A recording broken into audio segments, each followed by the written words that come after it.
Troy Deeney, part 2, gentlemen. Hand pump, how are you? Come up with that original. It's a great insult, I like it. But That is in reference to Terry last week. Gibson. Terry Gibson. see, You I haven't watched it? What an episode, by the way. a bit disappointed me Yeah. in the Pat fans people. In the fraternity? Yeah. See, I was tipping. Some have looked at Terry Gibson and thought, not sure who he is. I'm not going to watch that, and I think that's out of order. It's like back to the old school stories, isn't it? Yeah. The old school stories, but when we first started out, we've had loads of people on who nobody's ever heard of, and everybody said, "Oh, what an episode!" And Terry Gibson is an incredible episode. Yeah. So- I mean, almost getting stick for getting too many high-profile players on. Yeah. But this is bread and FA butter, Cup winner. old school. Great. I know. Liverpool. Against Liverpool, Man United, Tottenham. It's the crazy gang stuff, though, isn't it? And he's the only person we've ever had on who's told Alex Ferguson to fucking shove it up his ass. There's enough for me. But we're back in Troy's place for Troy part ready two. for part 2. Vision Football Factory. Yeah. Some I mean, we don't need to do clubs again, do we? No, it's cold and all, so we It trip is to move cold. on. He is good. I think he's here now, actually. We need to move this table back then, though. Should we get it back in? Yeah. So yeah, Troy Deeney this will be part off 2. as well. Thanks for listening, and watch Terry Gibson. Oh, and just before we do get Troy in, there's Patreon. How many episodes now? Must be. Well over 'Cause 100, some people, up towards 150. if you're not aware of the Patreon, there's all them episodes that are on there for the price of a coffee and a half. No coffee. By the way, Price of £4 coffee skyrocketing, innit? £4.39, I think it is, for a McChicken sandwich now on its own. Not even a meal. Less than a McChicken sandwich. Not as nice, but Two So, yeah, extra, so two if you- extra episodes a month. Yeah. few quid, job done. Supports the podcast, which is muchly appreciated. So The link's in the description if you're watching. yeah, so get signing up and buy for Christmas for someone. Speaking of supporting the podcast, lads, thank you to O'Neills Sportswear. Oh, yes, as always. Sponsoring the whole series. Yes, yes, and the link's in the description if you want to get an Under the Cosh shirt. But thank you for supporting thank you to the Patreons for supporting the series, and to O'Neills Sportswear. Get yourself involved. Thank you. Oh, is he? Troy's here.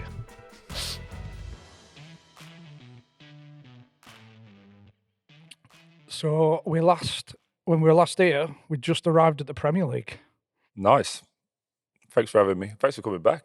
Most people normally leave after that part. Nice if you put the heating on anyway. No, it's nice and cold. Because I thought, you know what it is? You've got to keep you awake. You've had a long That's right, journey. yeah. You've been with the kids and that. This will keep you awake. Do you know what I mean? Keep you wet. Fucking hell, I feel dead.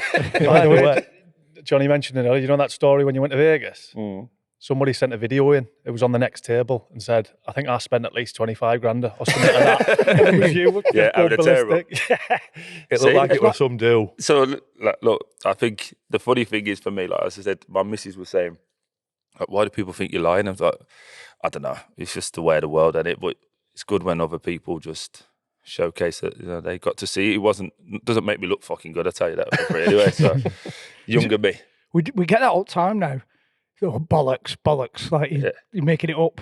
Just because no one else now does it, that's why. Yeah, Like all the guys now are quite secretive. seems a million and- miles away from. Yeah, they're what quite goes on secretive. today. And even if you look back to like managers that you guys would have played under and I would have, like the likes of Ian Holloway, Warnock, and like you just get shouted at and throw stuff at you. And now it's like everything's PC at it.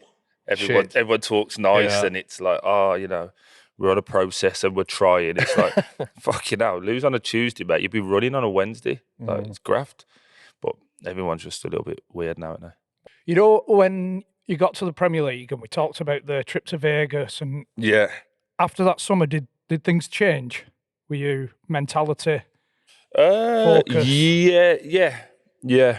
I'm not going to say fully changed. I just realised I could burn the candle at both ends, but football was if it was certainly 70-30 in terms of nights out being one of the lads, it flipped and it was 70-30. Football, yeah. So I'd still go out, but I would only go out Saturday, Sunday. I just made sure when I went out, it was a fucking. It was It was good. Made up it for was it. a good, yeah. It was a good scene too. Do you know what I mean? And I was out, and then I started changing where I was going as well. So earlier, before the Prem, I was in all the places you're not supposed to be. And then after that, I was like, right, let's just move a little bit more smarter now. It's not great to go to places where people are getting shot and stabbed and stuff like that. But so, yeah, I stopped going to those places. Was there any imposter syndrome? And if there was, when did that stop? When did you think, I deserve to be here? That didn't stop till I was about 27.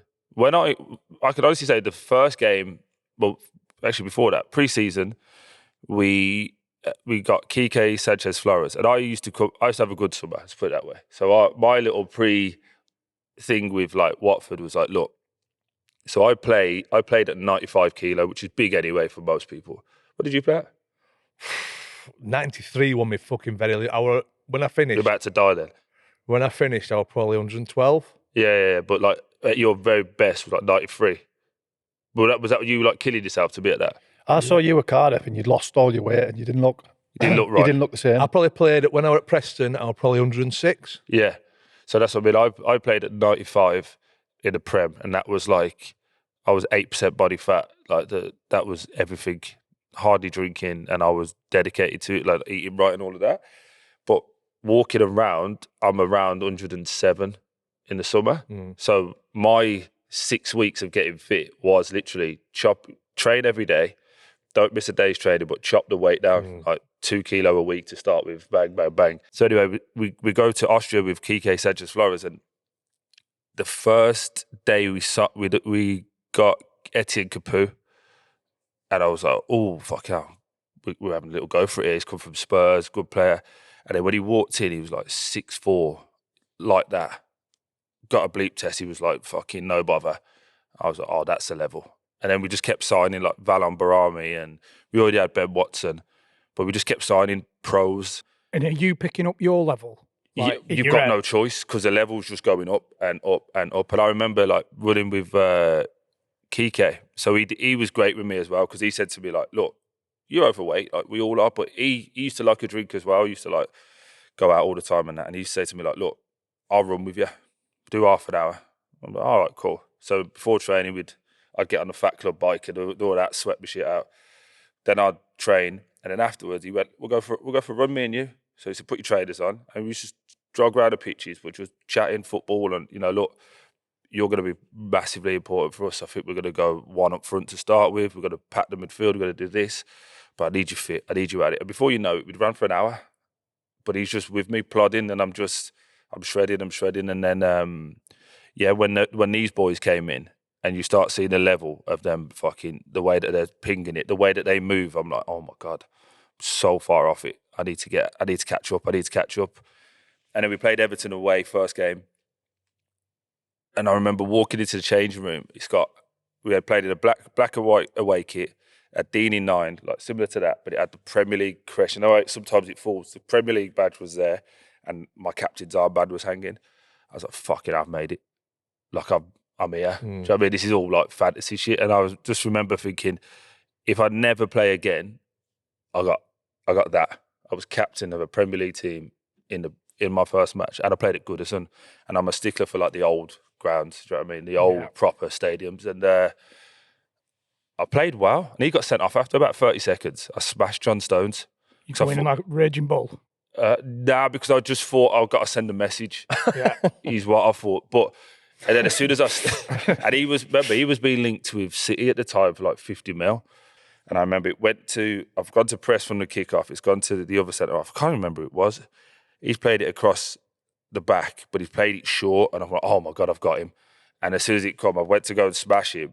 And to be fair to John, he saw me coming. He just kicked it and jumped and rolled and I was like, oh fuck, I'm off. Like I genuinely thought instantly like, oh shit, we're not in the champ. But to be fair, the ref was like, look, yellow card. I get it. Calm the fuck down. Otherwise, you'll be out of here in 10 seconds. And I was like, all right, fair enough. And that just settled me. And I played all right for the first. I didn't score for the first 8 games, but I played all right. And then that's when the imposter syndrome came because everyone's like, can he do it? And then you're watching matches a day. You're on Sky Sports. You're on Sky Sports News. You're on every press. It's like, fucking, he could get away with not scoring in the champ for a week because no one give a fuck, did they? But you're on 8 games now. I was on 8 games, but remember in the Prem you go 4 games international break. Yeah. 4 games, international break. So it was the 7th game because we did 4 international break, 3, and then we played Stoke before the international break. I remember Thierry Henry was doing it for Sky. And he was like, you know, he's in the big league now. Does he want to do it? And I was like, fucking hell, like, steady on, Thierry. Do you know what I mean? I'm not as good as you, fella. And I scored. If you ever get to see it on YouTube, I scored past Jack Butler. It was a nice finish, but it's the only time I've ever celebrated, and I just looked like I'm completely out of control because it was like, thank fuck. I remember sliding into the corner, headbutted the corner flag, punched the corner flag, and I think I called everyone a bunch of twats. How's that? Yeah, and I was just like, but it was like, oh, fucking, now we're here now. And then, it just became, everything about the first year was fucking magical. I fucking loved it, man. And did it all fall in place after that? 13 goals that? 13 goals, 15 assists, that year. So it was good. We stayed up comfortably. I think we got to the FA Cup semi-final as well. Yeah. Scored in that. Yeah, it was just, I don't know, it's one of those things, because you're working so hard to get to 40 points. That was just our only thing, 40 points. And I think we ended up on 48. I think the last couple of games were quite like, just, Down. Yeah, just have a laugh kind of thing. And it was great. Me and Iggy, like Igalo was so good. We're 2 completely different people though. Like, he's so religious, relaxed, and just easygoing, and I'm like, fucking probably, in his eyes, probably the devil at some points. Just like always on at people, always trying to get the best. And then because I realised like the people we signed, like I said, they were at a level that I hadn't achieved in terms of like Valon Barami fucking doesn't get spoken about enough, but he was a warrior for us. Like Swiss international, played at fucking European Champs, World Cups, played for West Ham, but come in, he would probably say at the end of his career, like knee was a bit bashed up and whatever. But every time he trained, mate, he was there. There was no like, I'll ease into a day. He'd wrap into tackles. He'd do like all of those different things. And we just had this healthy, competitive nature that whoever we played against, it felt easy because training was so intense and was so like, you're getting it. Was there any centre-halves that surprised you? You know, before you went into the Premier League, that you loads. thought, I'd love to play against him. Yeah. But loads. Johnny Evans, fucking rapid. Not really, how fucking quick he is. Strong as well. Strong as fuck, yeah. But obviously, the strong part for me is kind of my thing. So I was quite comfortable in that. Probably was similar, like, you know, when you're at it, like, not many people can live with you in a fight or dealing with the ball. But the biggest one who caught me by surprise, actually, I've said this before, but Kurt Zouma. Other than when he's obviously twatting cats around, like, he's fucking... He just looks horrible to play against. I think. Mate, I remember. He looks a bit awkward. Yeah, but do you know what? We had Aurelio Gomez the first year. He came through. He came through at Chelsea. So Gomi, again, love you Gomi, but he had Aladdin slippers on when it come to taking a goal kick. Like, he'd bend up, he'd go backwards. I can remember we played against him for Tottenham. Yeah, just throwing it. So we started doing that. Yeah, but then he could throw it to the halfway line. But when I used to try and go, I'd start on a fullback and then run across the centre half and get the flick on. But obviously with Gomi, I had to fucking just stand in the middle of the pitch and then try and assess where it was going, kind of thing. So like goal kicks, I used to fucking hate it as well. Let's hope he kicks it somewhere in this region and I'll try and make it. And then whenever he come and claimed it, and he was great at claiming the ball, he'd launch it. And you like that throw, he could throw it over the halfway line, but he'd go from here and he'd do that. Mate, it'd come down with snow on it. So 9 times out of 10, you're thinking, right, pin the geezer as quick as you can, or leave it as late as you can, step in front, let him hit you, and you go down, you get a foul. I remember doing it, and I tried to pin Kurt Zouma, and I went like that, and I couldn't find him. So as I turned, I just see him running at me, give himself a massive run up to like smash me, essentially. What I was doing to people, he thought, you're getting it. And as it's coming down, I was like, this is going to hurt so bad. And I remember he's kneed me, mate, no joke, here. That's where his knee was. That's how high he was. He just went, bang, headed it, kneed me straight through the back. And I thought, I felt like I'd been in a car crash, mate. I thought, fucking hell, that cat must have been in trouble. But no, genuinely, I was like, fucking hell, like, who's he? And then obviously he went to West Ham and so on and so forth. But every time I played against him was like, yeah, he was tough. James Collins as well. I know you've had Ginge on the show. Like, he was, every player I played against who I thought I could get the better of, it was a tough game. I've got I said, I can't wait to go completely bald. I've got 8 stitches in the back, 8 times I've been cut and stitched up. Julian Lescott, he was very good. There was loads, mate. There's loads. It just, you name it. Whoever, the one I've spoken about loads of times is when I hit Skirtle and I knew I had him, but he was a tough cookie. Do you know what I mean? But it's just sometimes when I can drag you into my world, then I'm happy then. I remember saying to Bobby Zamora, probably the similar question, but the other way around. And he mentioned Carragher. He liked playing against Carragher. And it was because they weren't used to playing against that type of player in a way. No, there was loads in that regard. Yeah, I was going to say who's... Yeah, there was give loads. us some that you love playing against. Again, I don't want to make it about eras because you sound like a petty footballer, but when you think about it, the way that they used to defend.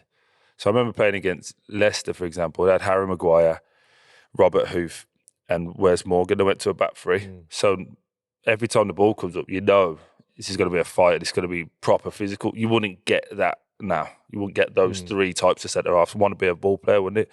But when you play Swansea, teams like that, you'd be like, yeah, you're getting it. Sorry, he's my mate as well, but Ash Williams, I used to love playing against Ash. Because he'd be you're a ball playing, I used to think from a football point of view, you're a ball playing centre-half that's trying to be tough. Well, I'm not playing football, I'm just going to run all over you. And used to have some good battles. One name was just come to my head as well.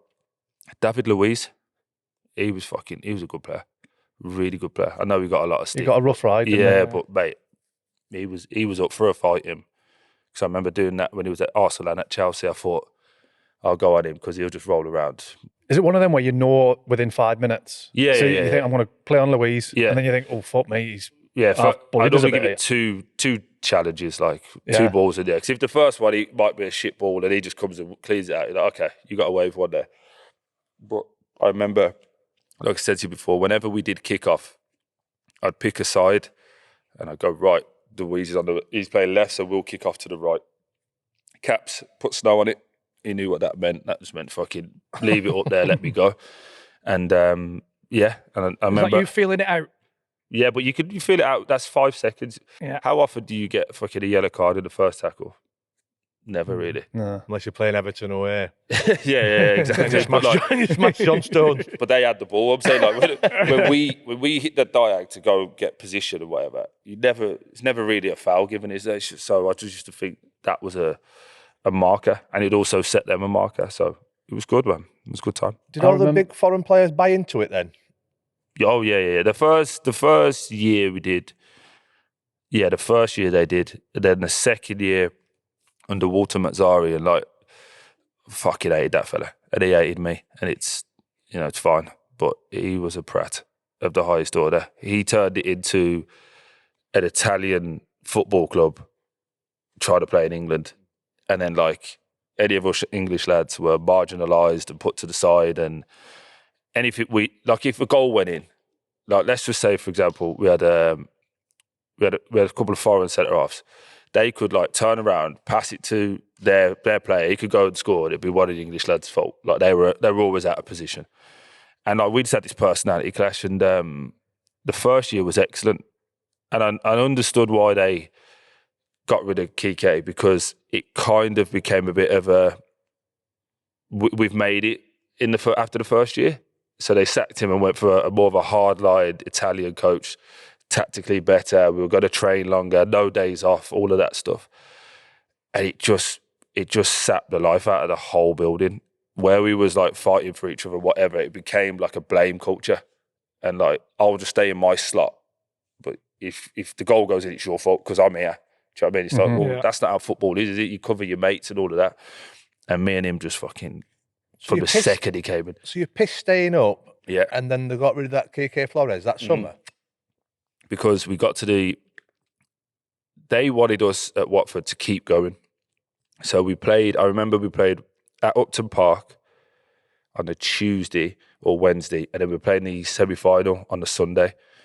But we were 15th maybe in the Prem. So they were win the game against West Ham, and then fucking deal with the semi-final after. He rested all of us. and put out basically a second string against West Ham. But West Ham, the chairman now, Scott Duxbury, they sacked him, so it had a bit of a personal attachment to that. The club wanted to finish as hard as they could for monetary value and all of that, and they wanted a bit of momentum from a football point of view, and we ended up losing that game, and I think 2 lads got injured as well. So it started there really, and that was March, and then we'd win 1, but then we'd lose 2, and we just kind of got there. Yeah, we got there to the end, and they just were like, nah. We had an opportunity to finish in the top 10, and I think they differed on the approach. I think Kike was more like, let's get more Spanish players in, be a bit more technical. Probably Kike would be better in this Premier League as opposed to, what was that, 2015. So fucking chaos. You know, like your team stops up comfortably. Yeah. More buzzing, aren't you? Yeah. Talk about building momentum. Surely that's doing well in the FA Cup. But it went from like one style of manager to a complete extreme. It wasn't like this was an Italian coach who was forward thinking and was whatever. It was like disciplinarian. We did 2.5 hour training sessions every day. Everything was tactical because everything was mannequin shape, slow, pass, do this, stop, wait, you're in the wrong position, stop, wait. There'll be times you don't. See, some man, you're going out in full thermals and that because you're like, we're going to be stood here for so long. And everyone was just getting injured. We bought Zarate. We bought like loads of people that played in Italian football that were probably 32 to 36. They were well experienced. Looked great lads, but they weren't ready for this. Do you get what I mean? We sold Iggy that year as well. Iggy was top goal scorer on 15 goals and then sold him to China. So did you openly not get on with him, even though you were playing and were captain? I was captain. He didn't want me to be captain, but the club wouldn't let him take it off me.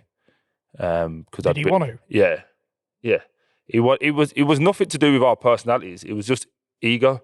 He thought I was too, like, if you mentioned Watford at that time, you mentioned me, and he didn't like that. Yeah. So we had a clash like that. And then where we really broke down, I scored against Southampton, and it was a big game for us. You know, like certain games you go like, we've got to beat these because they're in our like pool of food. So we beat Southampton. And then we had Spurs, and I'd never played at White Hart Lane. Kike fucking put me on the bench because he was resting me, and then put me on at 4-0 down. And I was like, weren't too happy with that. Let's put it that way. We had a few chats afterwards.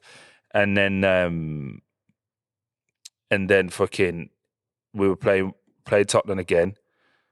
But this was the Tottenham team with Dele Alli, Kane, like Trips at right back. No, Kyle Walker at right back, Trips on the bench, fucking Danny Rose left back. It was the proper team. Dembele, Ericsson, they were mustard. And I was just like, fucking hell, White Hart Lane. I always wanted to play there. Mate, did the shape on the Friday. I'm playing.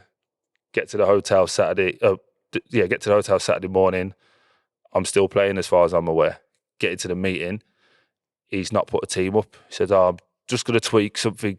I'll let you know when we get there. Again, I'm now scored, I'm captain. There's no way he's dropping me. Fucking get to the changing room, and he doesn't even drop me. He gets his interpreter to drop me. And I was like, oh yeah, you're getting it. That's the lowest of the low, isn't it? Yeah. How did you react there and then? The only thing I did well, because obviously the schooling under Daishi and I'm a bit older, is, all right, we'll deal with that after, because it's about the boys now. And also, let's be totally honest, if we won, I got money and all of that, but I was fucking raging. So I just quickly got changed. You know what? Everyone's like, fucking hell, did you know? It was like, leave me alone. Just concentrate on the game. Got changed as quick as I could, and I put the snood up and I just put my headphones on. And I thought, okay, you're fucking, the next opportunity I get, you're getting it. And put me on for 5-0 down in the 89th minute. He put me on. Did he get it? He got it, yeah.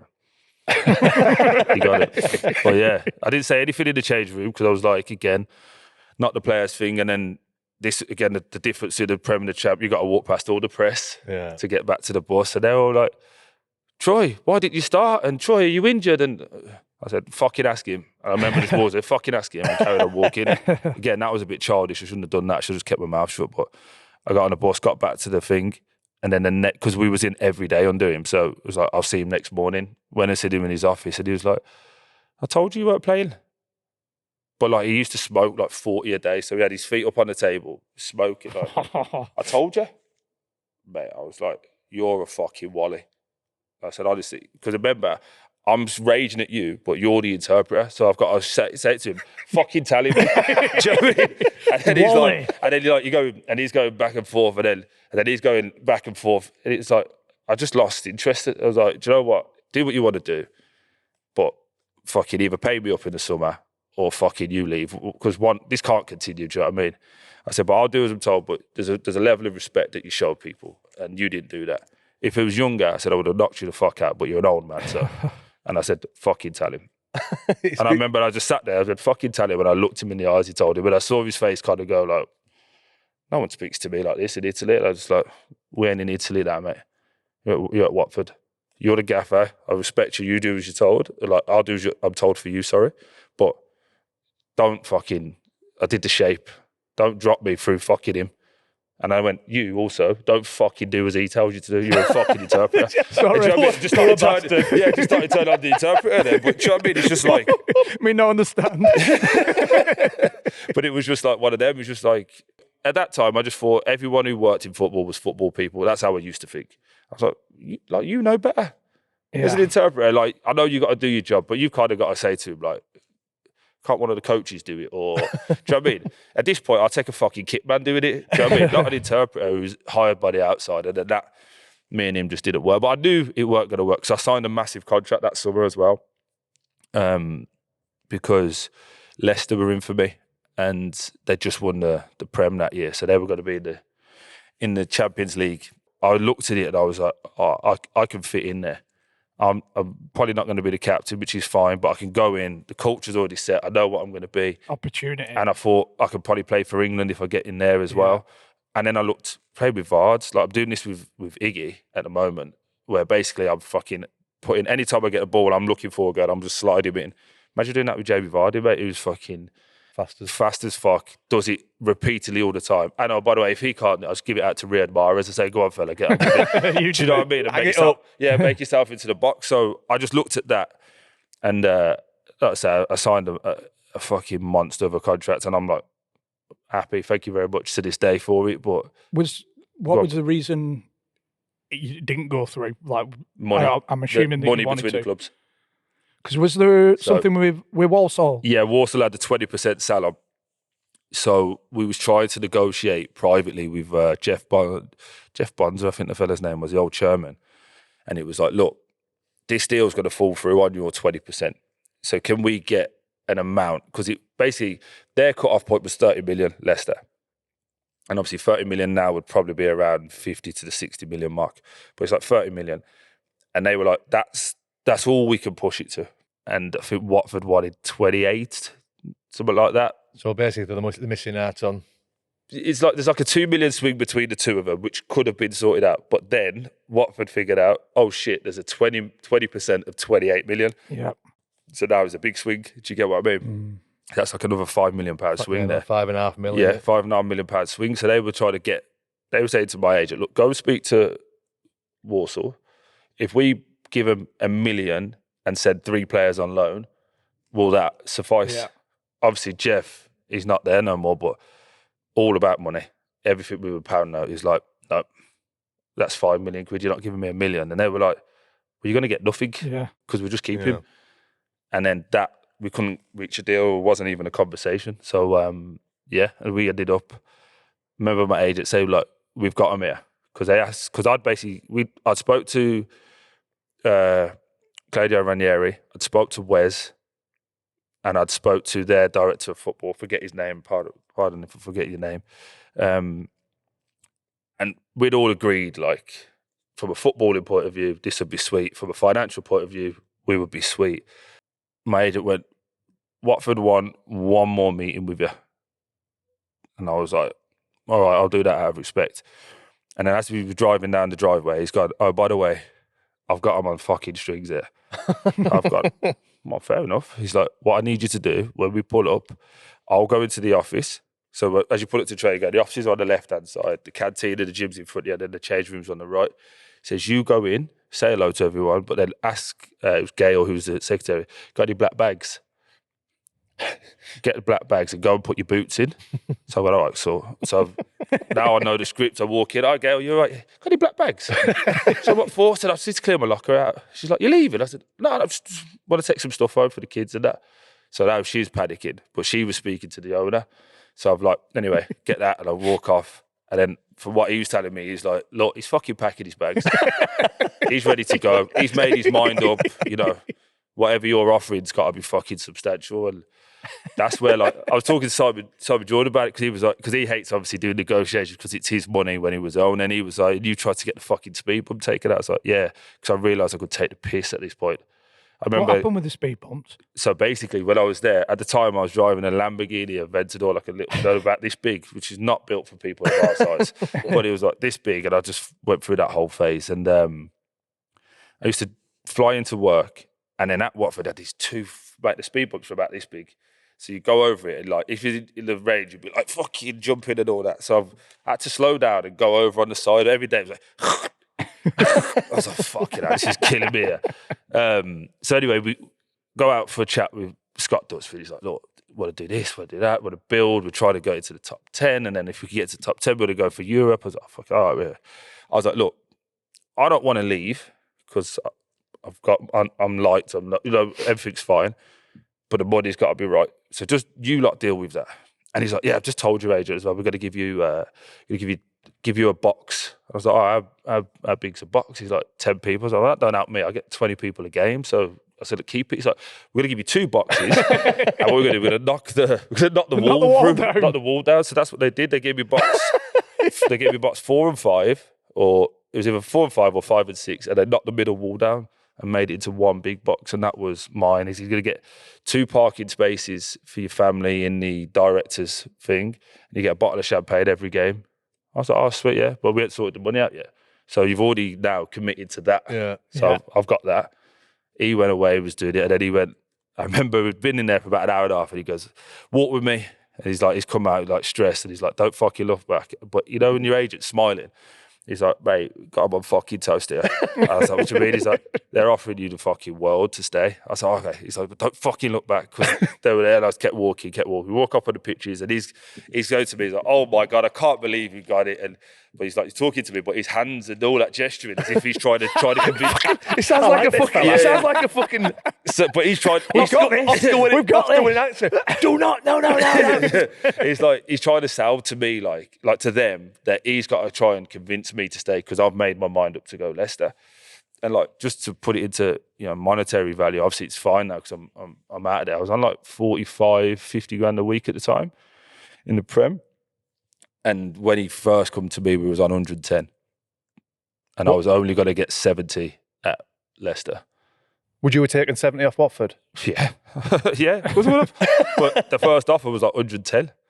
And he was like, we've got him on toast here. But again, he's like throwing his arms up. We've got him on toast. Like, what else do you want? And I was like, see that fucking speed bump? It's fucking... So do you reckon they'll take that out? And he was like, no, money-wise, I was like, nah, genuinely, just take that fucking speed bump out. It winds me up every day. So anyway, they go back and forth. We agreed that I ended up signing for 128 a week.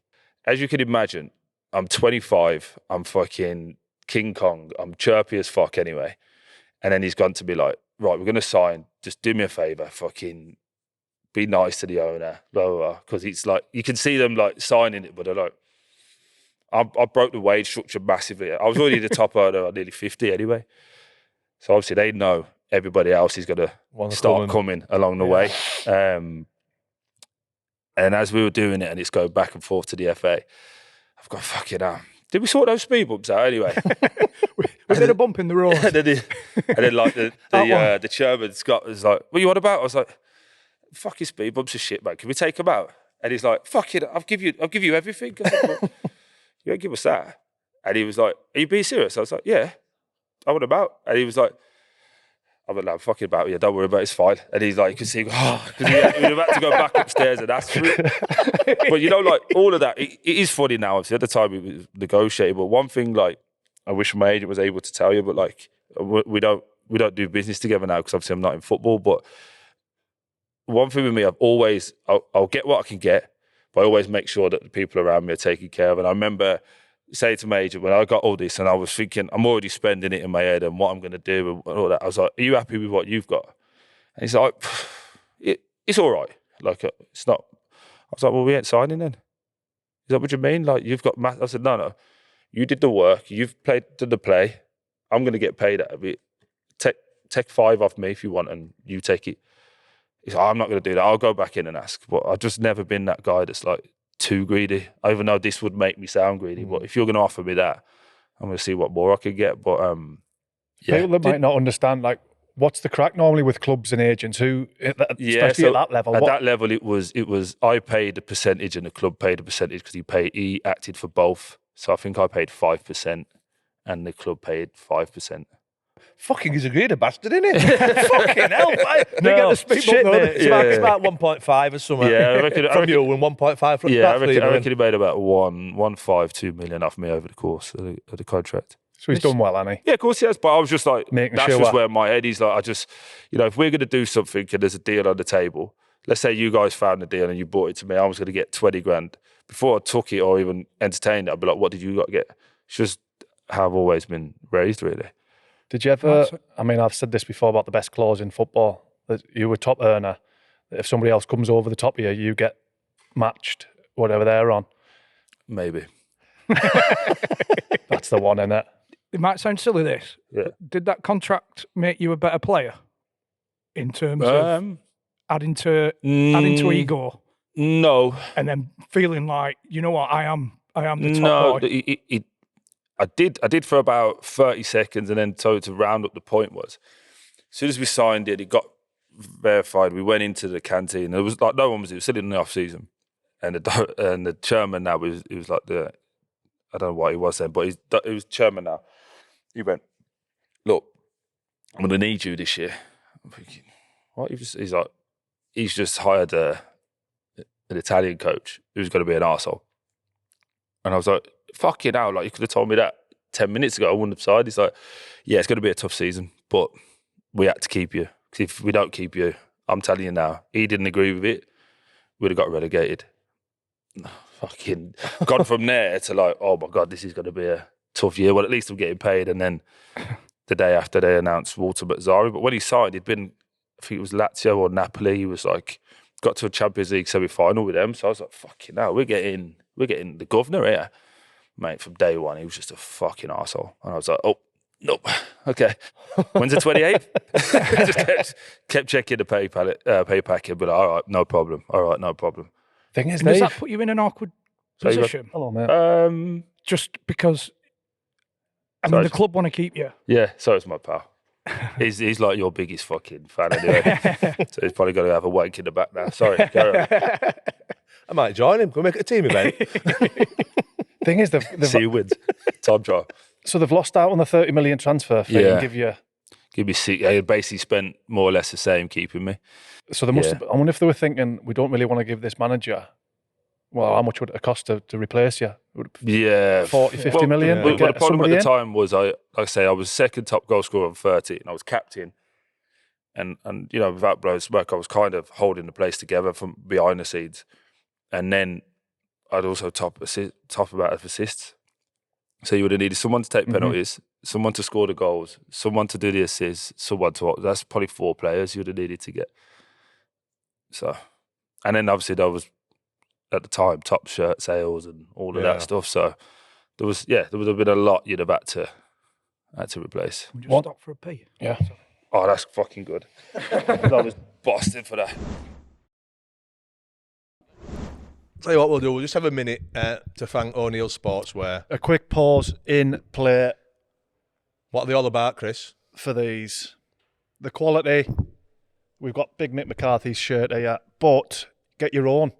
One of these, or for your 5-a-side team, 11-a-side teams. Bespoke kit, so you can design your own, can't you? Yeah. There is a minimum order of 12 Yeah, maximum, you can just go as many as you want. in array of sizes. Up to 7XL if you've got a believe big it or dog. not. There is, I think there's 4 to 6 weeks from design to delivery, which I think is a quick turnaround considering. A very quick turnaround. But yeah, thank you to O'Neills Sportswear for Sponsoring the this series, providing us with unbelievable kits.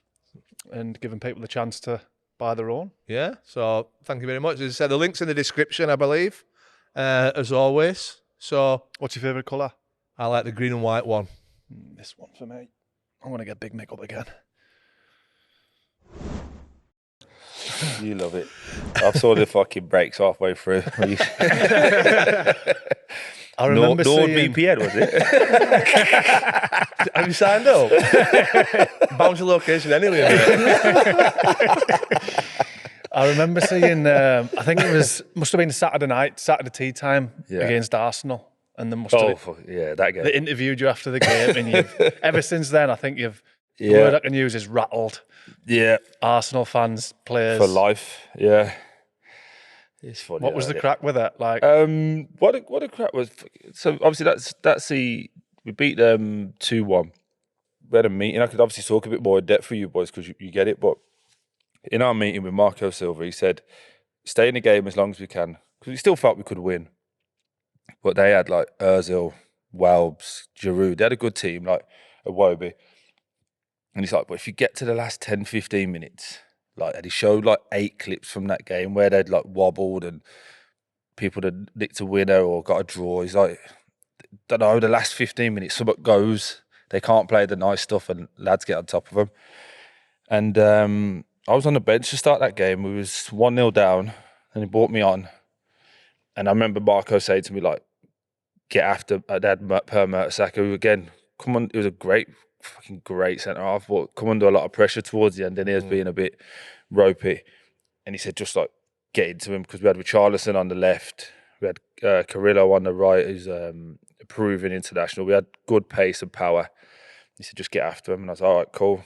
And obviously we get a penalty within a couple of minutes of becoming on, take that score, get back to 1-1. And it just felt like from when we scored, like, we're going to win this. And then we scored a winner, and I think it was about a minute left, minute and a half. Clev scores, and then you go in after. This was one of BT's early games, or TNT now as they're called, but BT. So when I walked in the change room, the press guy Rich was like, quick change and shower, you got to go do press. And normally I think it's 2 minutes after a game, you got to do the mic one. And he was like, no, you're not doing that. You're actually on BT. I was like, I'll just go like this then. And he's like, no. Because we had an Adidas deal as well, the club did. So the club wanted me full trackie. So if you see I'm in a naughty blue, light blue, dark blue trackie for a team that plays in yellow, I don't fucking know why we had that. But we did that, went over. And then like they didn't really prep me. And I think Martin Keown was in there. I can't remember who else was in there. I think it was Robbie Savage. And Robbie was saying before, they didn't fancy it, did you know what Robbie said? Oh, they didn't fancy it, did they? And I said, oh, no, they bottled it a little bit. And he went, oh, you can't say that on there. But I didn't realise he was trying to look after me and say, you can't say they bottled it because you'll get pressure. I thought, you can't say that word for, I don't know, TV rights or whatever. So that's sweet. And then they've asked me what it was. And I wanted to say they had no bollocks. When I remember, shit, you can't swear.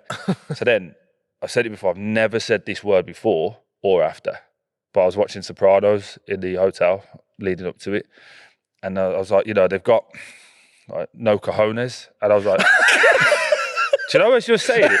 I said it, and then like the other side of me just stepped out and went, who the fuck said that? Like, where did that come from? No, go on. Like a geezer next to me, just like, who's this fella? And I was like, they had no like cojones, like they just didn't fancy it. And then like I've just not thought anything of it. I've just cracked on, and then they've gone to Martin. Martin, what you've hearing that, and Martin's like he's next going, and like, it's difficult when a player says that about you. If I was in the Arsenal room, I'd want this, I'd want that.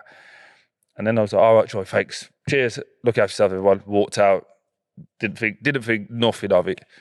Also, the week leading up to that was a FIFA launch. So I took my oldest kid, to the FIFA launch, and I saw all the Arsenal fan TV boys, and I know them. So like Troops, Robbie, I'd known all them for a little while anyway. So saw them, and we was having a bit of banter about the weekend. They're going to smash us, this, that, the other. And I said, mate, if we win and I see you outside, you lot are getting it. Because they film straight after the games that day. So I've got in the car anyway, come out the corner, mate, they're on the corner, aren't they, doing the thing, and you can see them all go. So I've done my window down, bibbing the horn. Fucking told you, didn't I? Anyway, so that, like, we had a bit. It was just like friendly banter, like no problem. Anyway, I drive off, and mate, I get home everywhere.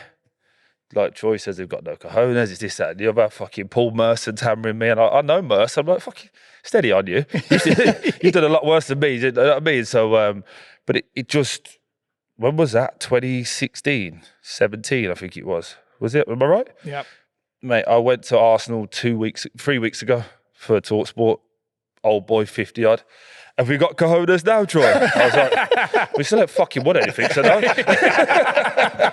But like, I've generally like rattled them to a point. Like, it's just constant, man. Listen, I get sometimes labelled with like being controversial. Like, people think I'm trying to sell things, but it's genuinely just how I feel at that moment on that game. I can be objective and go, in that game we did that, or I felt we did that. Do you get what I'm saying? Just being yourself. Yeah, but then like now they've been good at under Arteta. They've rebuilt whatever. Yeah. I can say they've been good. Yeah. Like, it's not a like, I don't wake not up. towing the line. I don't wake up and go, oh, fucking Arsenal, how am I going to get them to Don't give a fuck. Like, I really don't. Cojones will get them. Yeah, do you know what I mean? Like, it's not really my gig. But what I've found though, from that moment onwards, both with media and then like just general fan, is a lot of, when I sit and speak to people, I was at the golf club yesterday, one of the lads was there, he's a Villa fan. Obviously, I'm a Blues fan, so that's a bit of a thing. Villa were on yesterday. And I said, how do you think you'll do? He's like, I think we're going to win. I think we're going to finish in the top four. I said, I think you can struggle against Spurs. I think Villa have done great, but I think you have a football. He's like, do you know what? That's why I like you. Because what you say to me and you here, you're going to say on the TV or on the radio. And that's who I just try to be. I don't try and be anybody else. It's just, I think we're watching a game of football. Just happens to be cameras there. So I'm going to talk that way. I'm not going to try and be articulate and really smart. And if they did this and they did that, and tactically, it's like, who gives a fuck? Just how would you speak? And I just speak like that. And I think it's worked in my benefit, really. Sometimes, It's authentic, innit? And I'm just being me. There's not enough of that probably in the pundit world. That's why it stuck with us, that interview when you were playing against them. I thought, everybody watching that is thinking exactly the same thing. Yeah. But they It's don't expect refreshing. a player to come out and say it. It was, refreshing. To be fair, I don't think anybody expected cojones. Even Troy didn't expect cojones. Even the geezer saying it didn't expect it. It's literally like, where did that come from? But look, it's just one of them things. I just think, just don't take life too seriously, man. What were he like, Richarlison? Big nose. That's enough of that, mate. No. He's got a honker. He knows it as well. No, he's It looks like it's hard to explain. He's a great kid, genuinely great kid. I think the Richarlison that we had is a little bit changed now. Like the tattoos and all of that. Like, he didn't have that. He didn't have any of that. He was just a young man, didn't know a bean of English. Was right next to Aurelio Gomez. Gomi taught him English again, taught him the ropes, really. I feel sorry for him because he's a left winger by trade that cuts in and gets his shots off. Everton need a striker, stick him in, and then Spurs buy him, and everyone thinks he's like an out-and-out number 9. That's not his game. But for us, he was excellent. Sometimes we just give him the ball and let him go and do his magic. But he had I'll put it into context. Like, he had a selfish streak where it was all about him, but it wasn't a belief. It was like, I have to do this because if I score, it's good. And then I flip it, and we got João Pedro towards the end of my Watford reign, where he was just like, I know I'm that good at 18. Just give me the ball. But he was all about the team, and he wanted to win. And I think when you look over the balance of play, when you see their careers, when it gets to an end, I'd put a lot of money on it that João will be a lot further on than he will. Is he at Brighton now? Yeah, he's at Brighton now, yeah. But he's like, mate, mustard. But Richarlison would sulk if he got kicked in training. João would go, right, you're getting it. As 18-year-old and couldn't speak a word of English. But you get kicked, he wouldn't roll around, he'd get back up and go bang and smash you. I'm like, oh, all right then. You've got a bit more about you. But he had the flair, he had the skill, embraced himself solely into like what it was to be in the English league. That's why I think when you see he's got into Brighton, everyone was like, oh, a lot of money for someone who's never played in the Prem. Don't worry. this kid's mustard, mate. And he'll kick on again for Brighton if they don't, get into those top reaches. But he'll kick on again. He's proper player. Obviously we talked about that revolving door of managers throughout your time. And players as well, yeah. Loads of players. I think we worked it out, me and another geezer. I think I played with over 300 players. Were you always in a 17-year career? Were you always prepared? Because we always talk about managers coming in and wanting to put the stamp on things, change things. Were you always prepared that you were probably target number one? Nah, not until Nigel did it. Not until Nigel Pearson did it. Yeah. And he stuck it fucking right on my toes. And I was like, whoa, thought I got past all of that with Dyche and that. Yeah. Look, I think the dare I say it, the brand of me and like the perception of me before people come in was one thing. I think people thought I was a loudmouth, and like I've been at the club so long, so he's not that good, but he's been there, so you kind of, do you know what I mean? He's kind of just put up with you a bit. Yeah, that's the word, put up with me. And then what they all found out over the course of time is, like, even Marco tried to get rid of me, but he tried to get rid of everyone because he just wanted better players. And we brought in Andre Gray, and I know Dre because he's from Wolverhampton, so he's from just up the road. So I used to think like, oh, sweet, like me and him up front, that'd be great. No, mate, one up front. Yeah, paid 18 million. He's playing. He's my type of striker. You're on the bench. Okay, I'm going to sit and sulk. It's right. Someone took your shirt. Go and fucking get it back. And yeah, but by let's say that he came in July. By September, he's like, oh, I know. I see why you're here now. Because if there was like, put it into perspective, if there was an argument in the physio room between two players and a physio, let's say, and it gets to that awkward tension, where like they're both like, fuck off, and then the whole room's just weird, I'd be like, right, you three in that room now. Put into a side room, pull up, what's going on, boom, boom, boom, sort it out, fucking nip it in the bud, crack on. Do you know, like you two have a bickering and you can see like you're getting aggy and you're getting aggy. I'd be like, you two, fuck it, enough now. I think I need to be like that with you two. I think we just need to tear up. You two in there. Slips on, butter up. Yeah.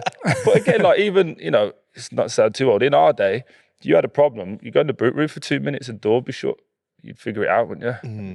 People for the outside might be able to say whatever they want to say about me, but anyone that's ever played with me will never say, he cut corners or he did this. Like Fozzie did it on his podcast today. He said, who's the biggest shithouse you've ever played with or against? He said, one thing I would say is Troy wasn't a shithouse, but he certainly fucking wouldn't mess about with him. And that's it. I used to stick up for my players. That's why I was so hurt when I left Watford, because to me, like, that was my club. Not as in like I owned it, but I poured everything into it. Yeah. I wouldn't let anybody disrespect it. Wouldn't, not at all. Fuck that. Us versus the world. And that's why we happen to be so successful. Because I wouldn't let outside people do it and I wouldn't let people inside do it. When you were talking about your contract negotiations, I think it'd be easy for some Watford fans just hearing that side of the tale to say he just in it for himself, the money and everything. But then, obviously, when you're talking about that, then were you actually curd? No, but I did. Listen, I'm not fucking stupid. Like, at the end of the day, while I do care and I care to the death, I've still got family to feed, I've still got kids to provide for.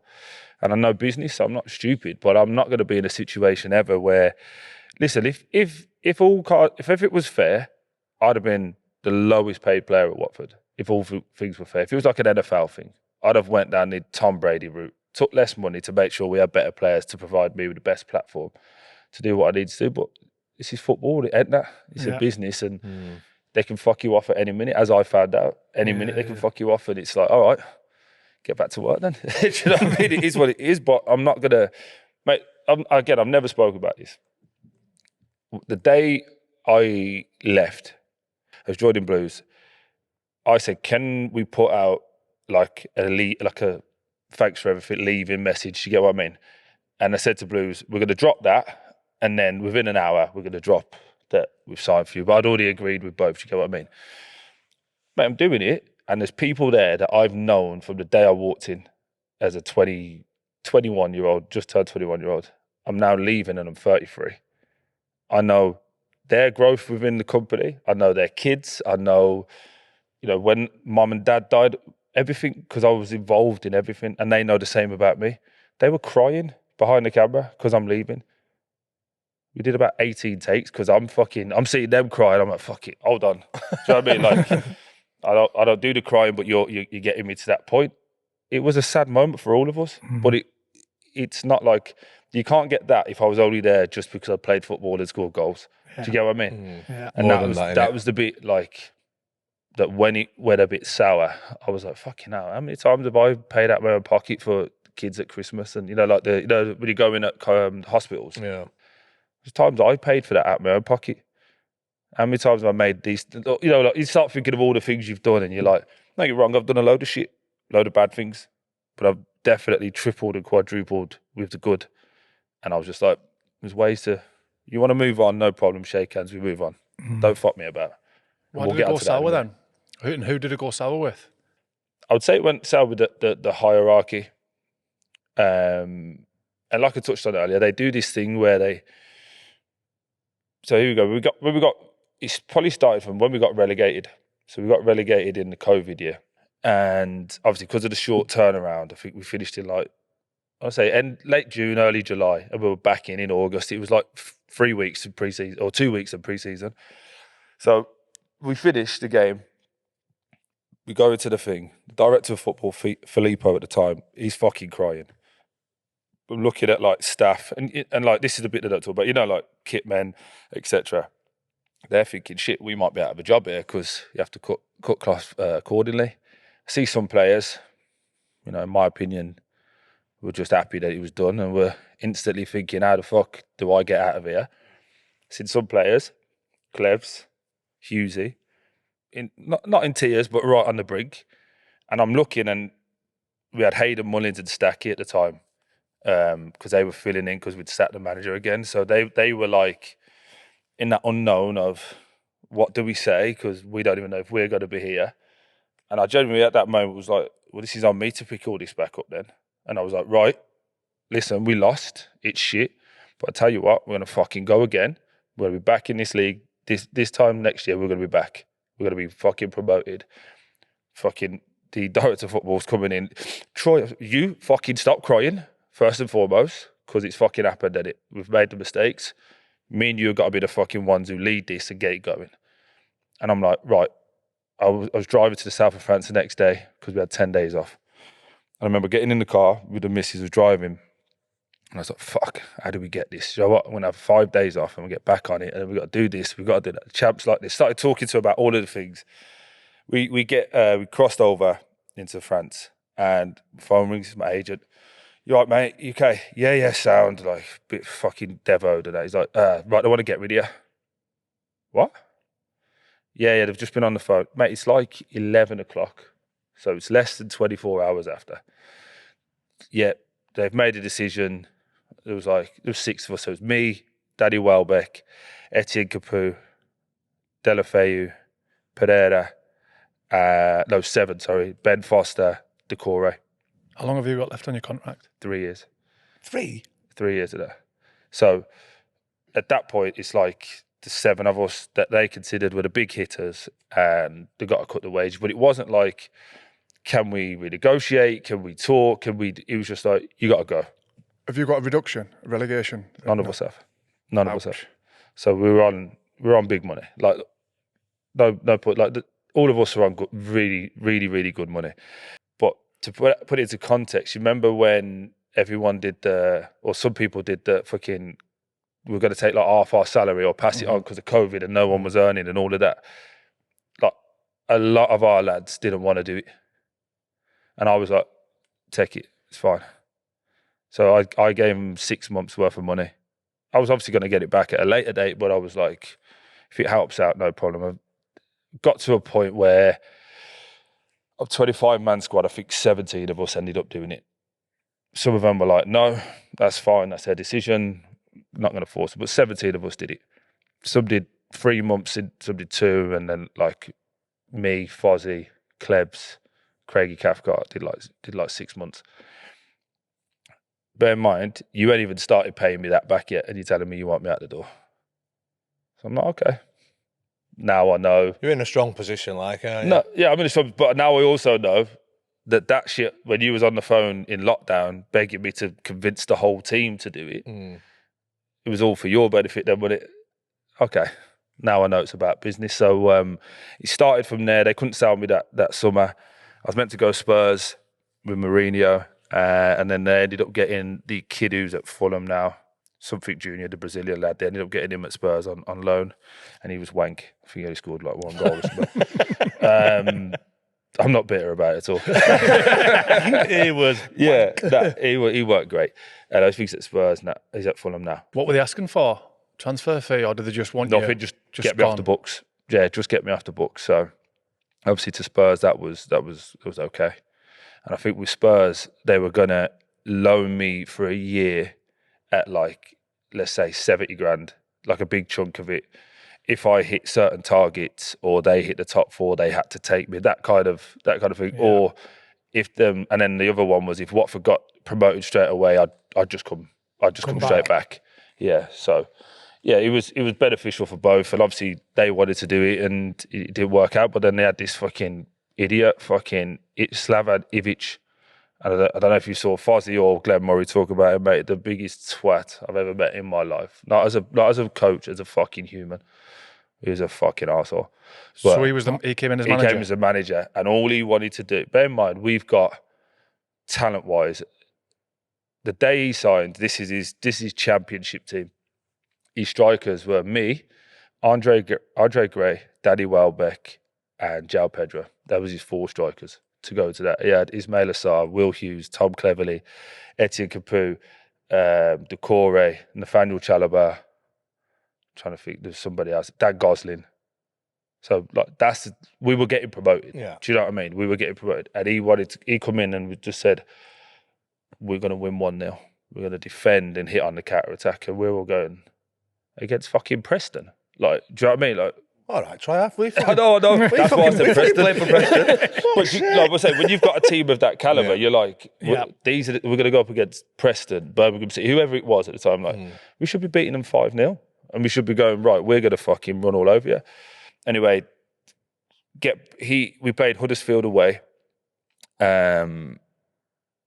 hadn't even said the team, but he asked to see me, and this kind of got screwed in the paper. So on the Friday, he's gone, let's say we finished training at 12:30. It was a little bit later, but we were on the coach at 1:15. It was you know it's like fucking get out quick. He hadn't asked to see me directly. Somebody said the manager wants to see you. So I've put my shit on the coach, gone to his office. But in Watford, there's the main entrance and then there's the back entrance. But you get in the back entrance, it's right to the manager's door. So I'll go that way just in case he's going to the canteen kind of thing. Gone that way, gone in. He's not in his office. All right, no problem. Go get a cup of tea. I'll speak to him on the bus. Get on the bus. He's sat on the bus, but he's like somebody's like fuming. Do you want to see me? He's like, at the hotel.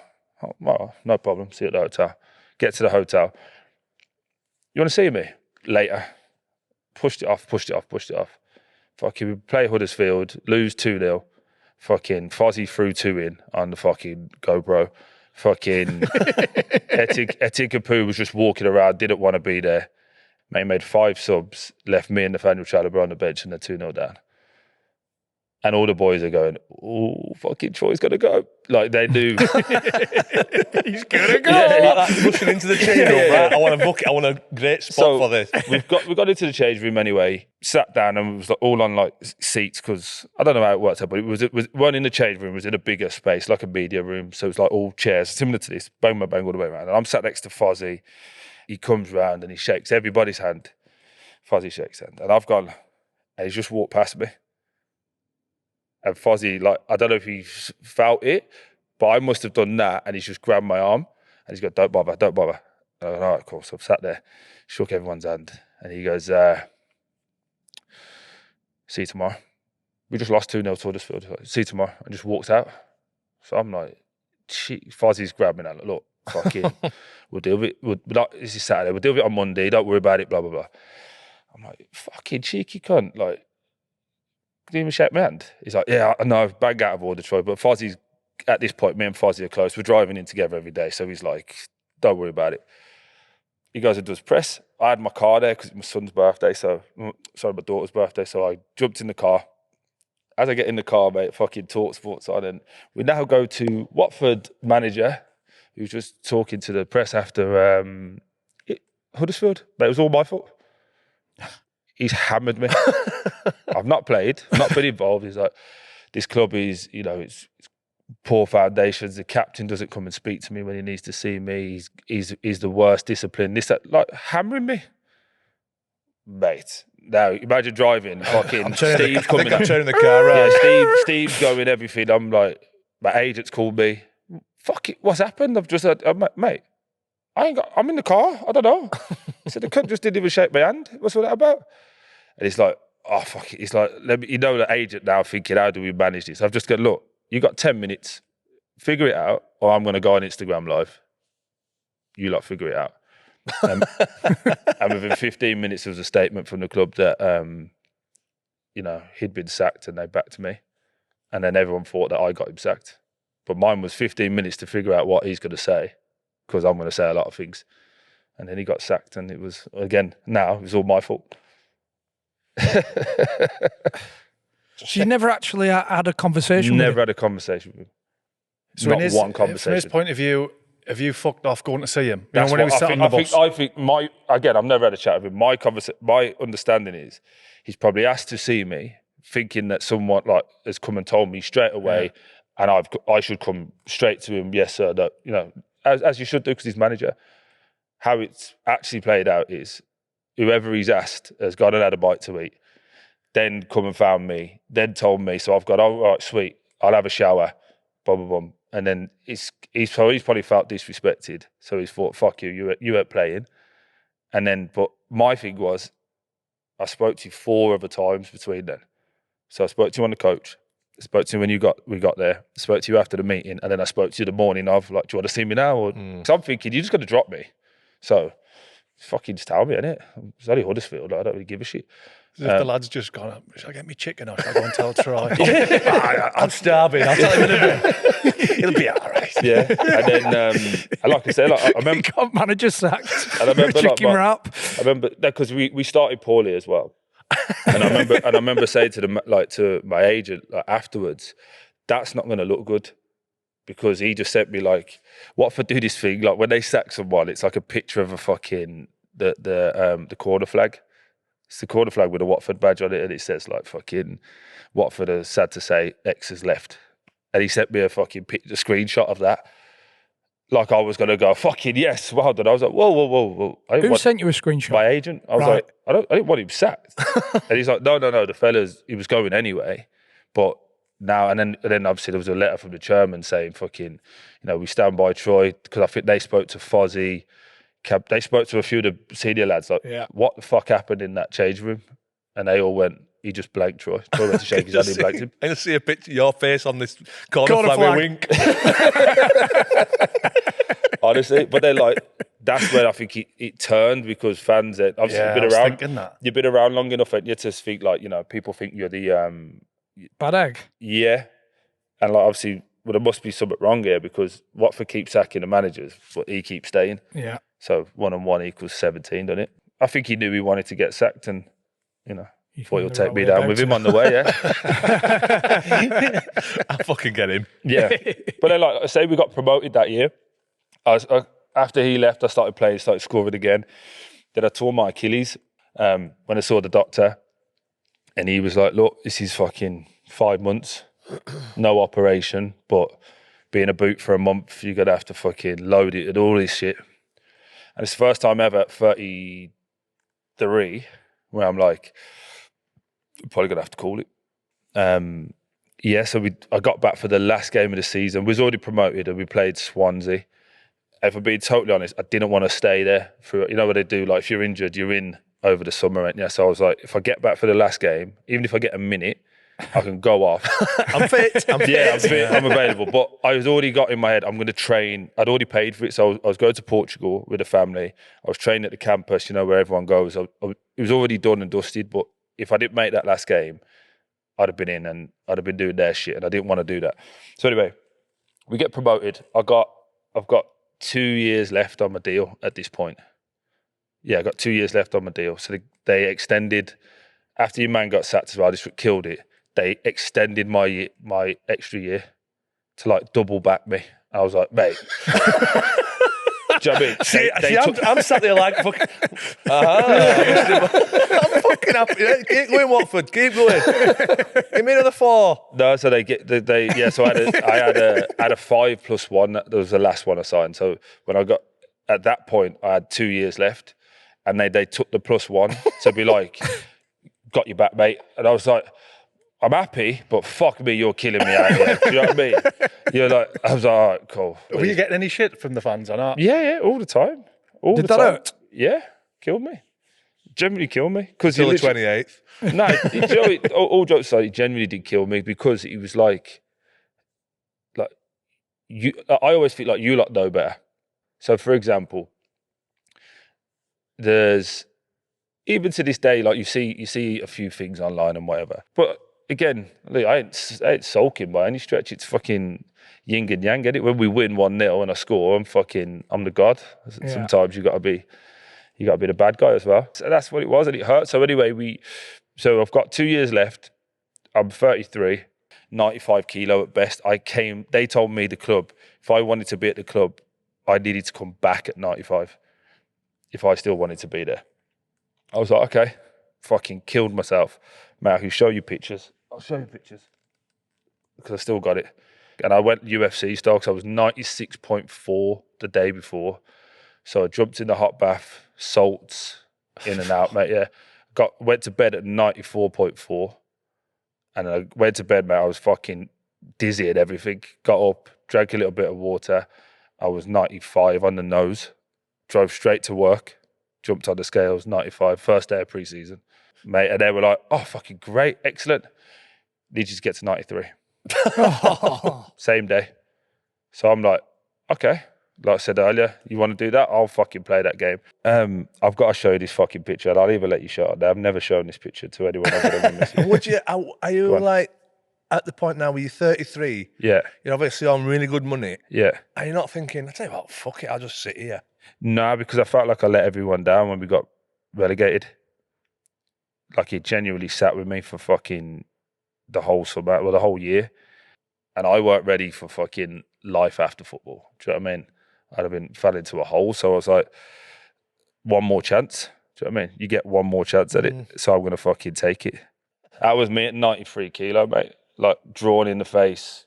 It looks like an hostage photo. You know when he'd just been rescued by SAS. But the worst part is that's in the morning. That's like not me at the night. I'm getting up and I'm like, fucking hell, I don't feel right here. I'm eating like 5 small meals just to try and fucking stay around. Do you know what I mean? Yeah, so anyway, played Brighton. So Cisco said to me, look, because he knew that they were trying to get rid of me and what they were doing, he was like, look, keep your mouth shut, get to the window, and then I can start you. Because remember I've told you before, I'd never done any pre-season. In that pre-season, I played every pre-season game and I scored in every game. So I'm like, I'm going above and beyond to be like, I still want to be here kind of thing. Is he getting told from above not to play you then? Yeah, that's how it worked out. And I found out afterwards, but he kept saying to me, just whatever happens, shut your mouth. When the window shuts, you'll be in. And I was like, all right, whatever. Obviously, I'm fucking starving at this point, so I can't fucking think. So I can't really think what's going on. We played Crystal Palace in the Carabao Cup game on the Tuesday.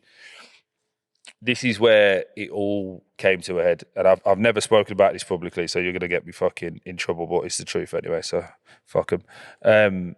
We play on the Tuesday. The lads who had played on the Sunday, they had second day recovery. So we went out first, do the walkthrough, all the set pieces, all that, and I'm playing. So I'm starting. So we've done the shape, did this, did that. And then when we was at Watford, we just go on the pitch, the like director of football, never the chairman, never the owner, but the director of football and like a few agents that they were using, they would always come out and watch training, and I don't know what, probably just saying that to report back to the bosses. Anyway, I've got the bib on, so teams who are playing got the bibs. Set pieces are happening, and Cisco got called over, so we carried on. He comes over to me and like, do you know when you can see someone's like, I don't like what's about to happen here. He's like, can I get your bib? Oh, what you mean? He's like, just give me your bib. I was like, yeah. Puts another kid in. I'm on the bench in this game. He's like, oh, you're not involved. All right. So then I'm like, I'm processing now. Like, all right. He told me keep my mouth shut, whatever. I'm like, what should I do then? He's like, I'm not going to make you train with the other lads because they were coming out about half an hour after. I'm going, all right, I'll do 10 boxes, and then I'll go to the gym, and then I'm not going to go because the game was on the night, so it was like Tuesday morning and the game. So then when I fuck off home, he said, yeah, no problem. So do the boxes. As I'm walking in, the director of football, Cristiano, I think his name was. He's the one who posted a picture of his missus' tits on Insta and said it was an accident. Have you got a photo of that, by the way? It's out there, mate. You can have a look. I don't know if he was laughing at me or he was laughing in general. Like, I genuinely can't tell you that. But I remember just walking past him and he was giggling. And like I went from like being mad at like 30% to like 300. And I've walked all the way into the changing room, put my trainers on, and I was like, get in the gym, Troy. Just go in the gym, it'll be fine. And then like the old me from fucking years ago was like, you really got to let him fucking laugh in your face. And I was like, fuck this. Went straight back out.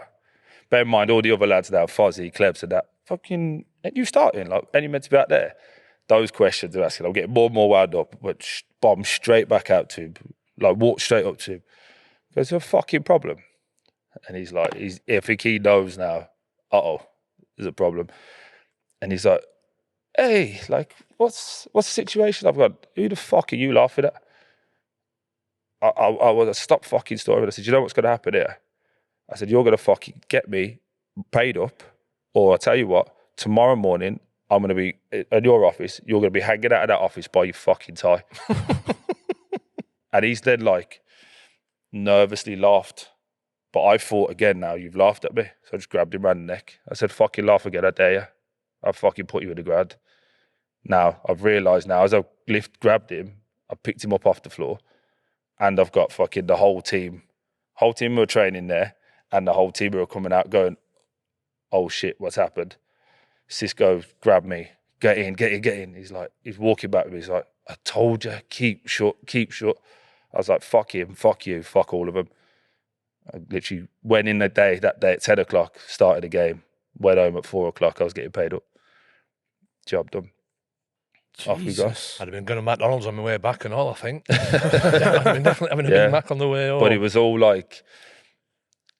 done just like little jabs, like little pokes. Let's see where it quit. And I'm like, when Dicey did it, I fucking deserved it. It was all my fault. Do you know what I mean? Now, I'm fucking 11 years removed, giving you the most successful period in the Prem. We're doing all right. Like, everything's good. And I'm behaving. Oh, but you must think, because you've come in late, you must think I'm a footballer. Nah, mate, that ain't happening. That ain't fucking, not on my watch. So you know, when he's asked for your bib, has somebody made the call to him and just said, Troy can't play. No way. Troy can't play. Because they knew I'd score. But scoring in pre-season and then scoring in front of your own fans and the team's losing, why is he not playing? And by the way, I've also got that like cult-like status of, you know how it changes so quickly. So, yeah. That was the bit. If you'd have just said to me, there's no way you're going to be here, we're going to move on, we'd have figured it out in the summer. But you're not going to fucking kill me. Tell me I need to get to all of these different weights. I keep doing it. And then you just keep moving the goalpost. And who's making them decisions? Up above. So what has changed in that time between you getting another year on your contract? The amount of money they lost during COVID. Yeah. That's it. Oh, were you, when you're driving away for the first time, how did you feel, if you remember back? I was upset, mate. I don't cry, but I was close to crying as I can.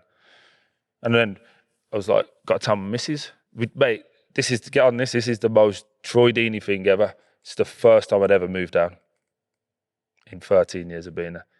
I just bought a house. I've been in the house 4 weeks.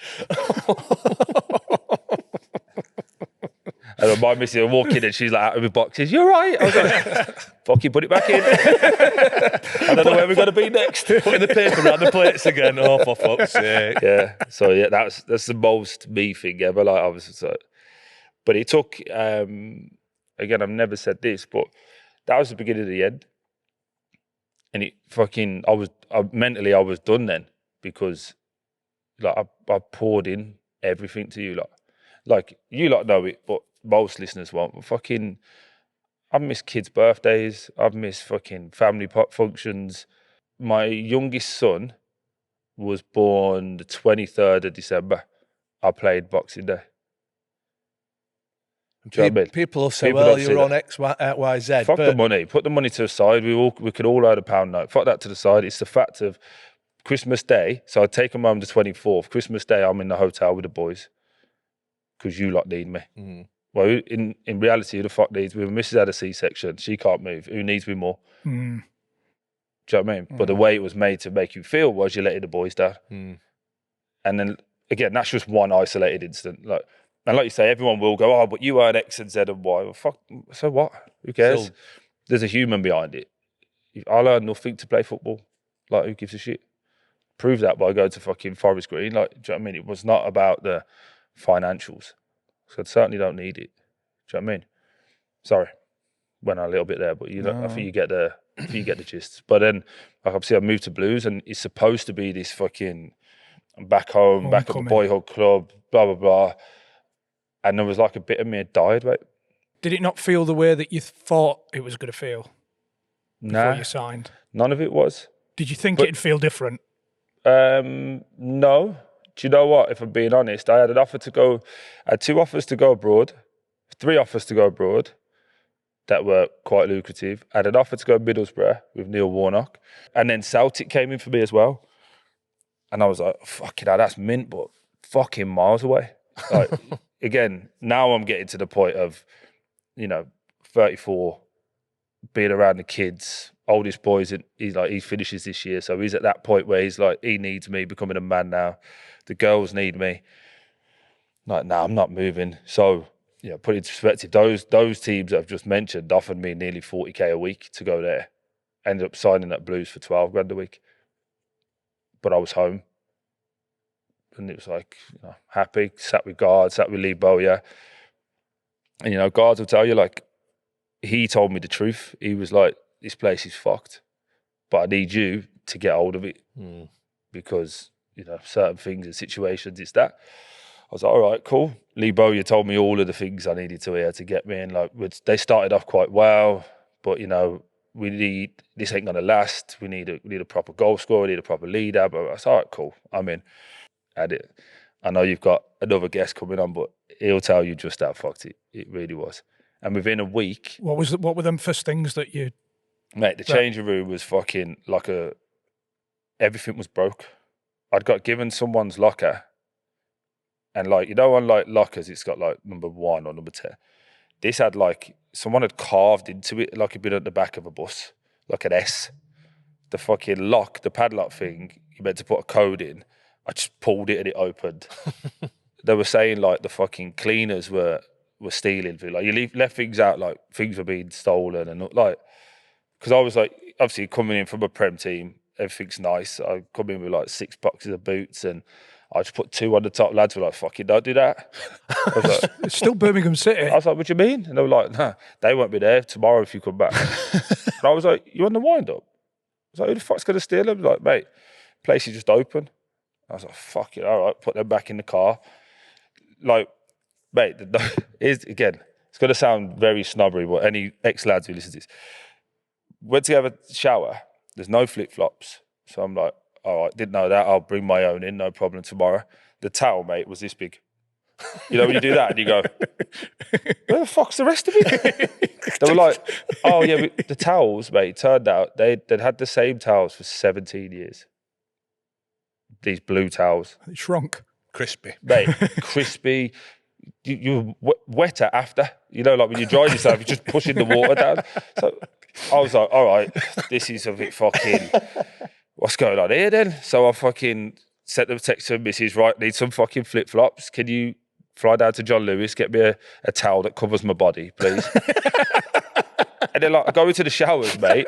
There's fucking all that snuzz everywhere, like everywhere. There's like a hot tub and an ice bath. And I was like, oh, right, at least we do that properly. Walked up. The hot tub hadn't worked for 5 years. The fucking ice bath was green. I was like, well, I ain't getting in that. Jumped in the shower, mate. I pressed this shower. That shower stopped working. Mate, this is day one. I'm like, what's going on here? And the fella, like, this is how bad it was. None of the lads were like, fucking, it's a shit show. They were like, oh yeah, you can't press that one. You got to go in that one. It was like a triangle. There's like 6, 7 showers and only 3 of them worked. Mate, I was like, what the fuck is this all about? And like, the people in there are good people. You're seeing it now. The changeover is fucking ridiculous. But there was good people in there, but there was just no money. So, you know, by Jan, I was like, right, Harley left. Harley went to Sheffield Wednesday. I got made captain. The day they asked me to make captain, George Friend was another one who I forgot to mention. So me and George Friend were made captain and vice captain. And I said to George, right, like it was like 2:30, 3 o'clock in the afternoon, most people had left. I said, let's fucking sort this out. We ripped out the whole changing room. Mate, there was fucking razors on the floor for when people have had their hair cut. Magazines from 2015, 16 in there. I was like, all of this, you know, because these are things I've wanted to do. I was like, all of this, fuck it off. So me and George threw it all out, put it in the skip. Went round myself with a vacuum, cleaned it all up. Right, George, do you know anyone that knows how to fix these two? Yeah, my pal does this. George got his mate in. Between me and George, we paid for it, got it fixed. Like, so within 3-4 days, change room was clean, had it painted, so it was like at least white, and it fucking brightened you up a little bit. And the fucking ice bath and hot tub was working within a week. But you just paid for this and got it Paid sorted for it, yourself? yeah. And then I went to the kit man. I said, why can't we get towels? Towels are shit. Lads can't keep doing that. Got no money. Here you go. Order fucking 25 towels. John Lewis. There's my card. Get it done. Got it done instantly. I'd have gone Asda George. Yeah. No, you need a nice John Lewis towel, mate. Little John Lewis towel. If they want to send me a few more, but nice little John Lewis towel. But like little things. See, this is like the smallest things. The basics. Yeah. But they make a lot of difference, yeah, mate. But when they also, all like, added up. you know, slips, like the oddball slips and that. Mate, no one had numbers. I'm like, I'm not going to name who, but there were certain lads in our place that were fucking dirty bastards. Horrible, dirty bastards. Going to the doctor that once a week asking for gonorrhea tablets. But I'm meant to be sharing boxes with these guys. Fucking no chance, mate. So I'm going to be fucking mark them up. Everyone gets 2 pairs apiece. You know yours anyway. The number 1 don't back. The brown one down back. But you get what I mean? Just like, that kind of shit just fix all those little problems. And you know, I like to think, for as bad as it was on the pitch, the little things we did off the pitch kind of set us in a position to, you know, get things moving. And probably, again, I guess you guys are the same. We've done what we've done in our career. So when I went to Blues, if I scored 500 goals in 2 seasons, it wasn't going to make me not Troy, who was at Watford. Do you get what I mean? Mm. There's certain things we can't speak about. I genuinely would love to talk about it, but it just doesn't paint people in the right picture. But anyway, that first season happens. It comes and goes. The people that were bad and poisonous were there. They all moved on, right? So then the second year, Eusty comes in. Now I'm buzzing because he used to be my captain at Watford. Known the bloke, know what he stands for. This with this group will work. And but we knew we had no money. Like, so he was like, cool. We dealt with this at Watford years ago. So we'll have a real tight together squad that fucking us versus the world. Pre-season, mate, was fucking mint. Everyone grafted, everyone was at it. And then lo and behold, you start the season well, you start getting good, you get to nearly January and it's like, right, we just need to add a little bit here. No money. Can't do that. And you know what it's like? I'm sure Eusty can tell you himself. More you hear you can't, or no, and no, and no. Everyone just goes from here to just a little bit, just a little bit, just a little bit. And then back end of the year, we ended up staying up with like 2 2 games to go. But November, December time, it looked like we could make playoffs. And it just goes like that. And then obviously I got injured again. And it's like, well, fuck him off. But usually wanted to keep me. And the one thing I can talk about is I got offered we opened conversations about a contract in September. And in May I was being told, it'll come next week. Next week it'll come. And I was like, oh. And at this point I was like, they moved training ground to Henley and I lived 2 roads away. So it was a 3-minute drive from my door to there. I was like, mate, half my wages. I don't give a shit because I'm not spending money on petrol. I'm just here. And I knew, because you said to me, look, I want to bring in 2 more. You'd be the 3rd or 4th choice striker, but for what you do around the place, keep you around. And then we'll transition into the coaching. I was like, yeah, sound. And then in May, when it's like, next week, I was just like, don't worry about it. It's all good. It's not worth it. Do you know what I mean? Did you know at this point you wanted to be a coach, manager? It's something I've always loved. I've always loved the learning side of it. I don't know, you get to a point that you guys know about it, like 32 to 34, where you're like, oh shit, I'm the old one now. It just People happened. looking up to me. Yeah, and it's like, oh, it's my responsibility to do this. Because I still think in my head I'm like 20. Still act like a twat most days. But it's like, in football, you kind of like old v young, and you're like, oh fuck. I'm the captain of the old team now. Not like just the older player. So, I did, to answer your question, I did want to always do that. I always wanted to stay within football because I think that's where I'm like at my most sane. And I think I give a lot of value to people because there's not any part of the journey I can't talk about. There was no hesitation with Forest Green? Because did you go as player coach to start with? Player coach, so total transparency, he had no clue where it was on the map, but I'd heard of them because of the vegan stuff. And then a few of the young lads like Dale Bennett and that from Watford had left Watford and played for them. So I kind of knew about them. So I thought, right, I could go in here, I can play, which would be fun. I'll enjoy it, but I'll learn then how it all works. The plan was to be there for 2 years, player coach, and then off you go into the wind and go on your coaching journey. And within 4 months, I was manager. Did you apply for it, or did Dale just come to you? What? I never spoke to Dale. I spoke to Dale once. That was it. I spoke to Dale once. Is there... just trying to think how I can describe him. Interesting character. Not flamboyant, I think they call him. By the way, he ain't got a mobile phone, so you can't get hold of him. No? No. It's all emails and... Yeah, so I think, like, look, with Dale, I think a lot of what he does, genuinely, like, I've not really spoke about him because he obviously tried to have a little go at me on the way out, and it is what it is. But a lot of what he does is fucking mustard. He is, tip my hat to him. He's got a lot of money, a lot of great ideas. Not so many football people that actually are around him that could go.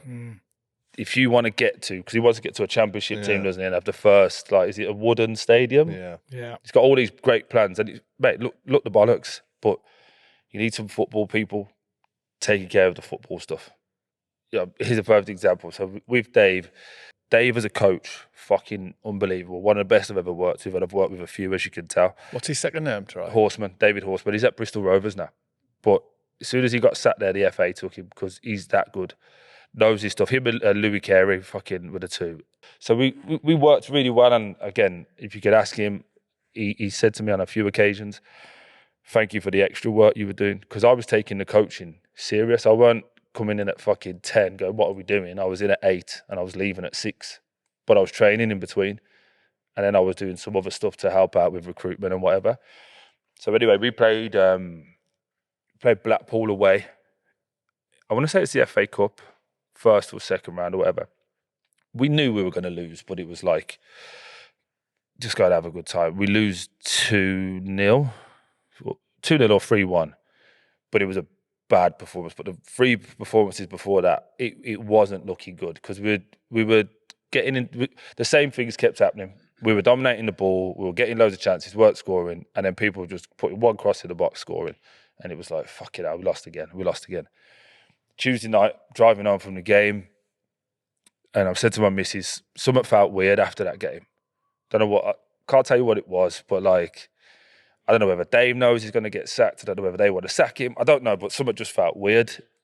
And get home Tuesday about early hours Wednesday, 8:30. My phone rings. Hi Troy, it's Alan Steele. I know you're right, mate. How's things? Yeah, good. Are you ready to be manager? Huh? Not really, mate. I'm fucking just about to take the kids to school. Like, that's literally where I was at. Like, he's like, look, we've parted ways with Dave. But as he's saying that, Dave's phoning me. I've gone, mate, let me take this call. Spoke to Dave. I said, hi, Dave, how you doing? You all right, mate? It's like, fucking hell, they pulled the trigger, mate. We're gone. I said, mate, genuinely, I'm gutted for you because his ideas were great. He's like, I've told them they should give you the job. Like, that's my recommendation because it needs someone to get hold of it. I said, oh, mate, that's brilliant. I said, I don't really know what's going on, but your man's just called me. I put the phone down to speak to you. Let me call him back. Phone him back. He's like, you got an hour to get here. If you want it, it's yours. If not, we're going to look elsewhere. All right, put the phone down. I said to Mrs, what do you reckon? She went, just fucking do it. You've never said no to anything else, so just try it. And we dived in. We went balls deep in it. Like 18-hour days every day for the fucking 3.5 weeks I was there. But it was... What was the most challenging thing about being a manager? Managing up. Players was relatively easy. I've been there since... I went in there in September and everyone kept telling me, as you know, the Dolphins were too soft. Players are this, players are that. So I was like, cool. Day one, these are the rules. If you're late, you ain't going to play. People fell short of it straight away. So I was like, cool. But here we go. In the first 3 games, the 4 players had to get dropped for being late on match day. Important players. Starting players. All right. Bench. But you've obviously set your stall out now. You can't... They are fucking not playing, are they? That's it. Yeah, they're not playing. But it's not anything like... It's not like 1 and 2 minutes late. 15, 20 minutes late. Do you know what I mean? It's like, this is your job. Yeah. And a lot of where I fell short is because I was trying to explain to him, say I fell short. I didn't fall short on the start of play, what we were doing, chances created, all that. I fell short on getting the fucking victories. That's just the fact of the matter, because we didn't win. But we were ultra competitive and we should have won, I would argue, 4 of the games. If people watch it, we should have won 4 of the 6. But what the biggest lesson I was trying to get to him, and I still speak to a few of the boys now, and I've seen a few of them, is what they, obviously in hindsight, no footballer ever says it's their fault, right? None of us do. They've said to me, like, the couple that I've spoke to, like, everything you said that was going to happen has played out. And what I did say to them was, look, if you get relegated out of League 2, I don't know where you lot think you go. So let's just have a man-to-man conversation. Where do you think you go after? You think someone else in League 2 goes, yeah, let's buy the kid that was at bottom of the table that hasn't scored and conceded 400 goals. No one does that. They all pay really well. So you're getting paid more than these. We had the 4th highest budget in the league behind Wrexham, Stockport, Notts County. We were 4th for what we were paying people. So I said, and then you've got to look yourselves in the mirror every day, knowing at 24, 25, it's all gone to shit because you've got to work. A lot of the lads there at the time who ended up getting moved on, it was like Forest Green was lucky to have them. And we know that don't work. Difficult to accept. I mean, we hear a lot about players going in, managing and getting frustrated about the players not having the ability that they had. But what about not having the drive that the drive is a hard bit for me. difficult? That's genuinely a difficult thing for me in life anyway. We all know, all of us here know someone that blames everybody else for their, like, where they are in life. sorry, Yeah. Do you know what I mean? They blame everybody else that it's not their fault, it's because of this. Or they could have been a footballer, but they rolled their ankle when they were 10, like all of that bollocks. Do you know what I mean? I can't stand, like, it's not really a job, football. Is it mentally taxing? Is it physically taxing? Yes, of course it is. Is there certain things you miss out on? Yeah. But for all the things it gives you long term, it's hardly a job, is it? Yeah. I don't mind if you shit, because I weren't the fucking best but try to improve every day. And he just, listen, it all come to a head, did it, on that fucking, when I decided to forget I was a manager and just talk like a player still. And that's what it is. What was the lad's name again? Dabo. So what was the crack in that game in particular? It wasn't that game. Go on. With in the changing rooms before you went out with the press, did you say anything? Exactly what I said there was said to everyone's face, with an opportunity for them to speak back. And as you know, they don't, do they? It's what it is. But the fundamental fact of the matter is, when it pertains to Dabo, is he had just missed the penalty that Cov could have went up. He was the one who missed the pen. Obviously, if Cov let him go, I imagine there's some mental scarring that goes with that. He then cannot get a club in League One. Bearing in mind, he was one kick away from being a Premier League player. He ends up coming to the League Two, bottom of League Two team. Now, you see his ability, you see what he could do. You're like, fuck me.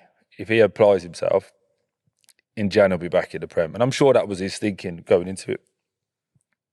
He couldn't consistently deliver and be like, I think at Cov, again, I don't know, but at Cov, I think he was one of many. When you drop into this level, you've got to be the man every day, every week. And I think he struggled with it. And he just, mate, he had fucking people in League Two making him look like he'd never kicked a ball before.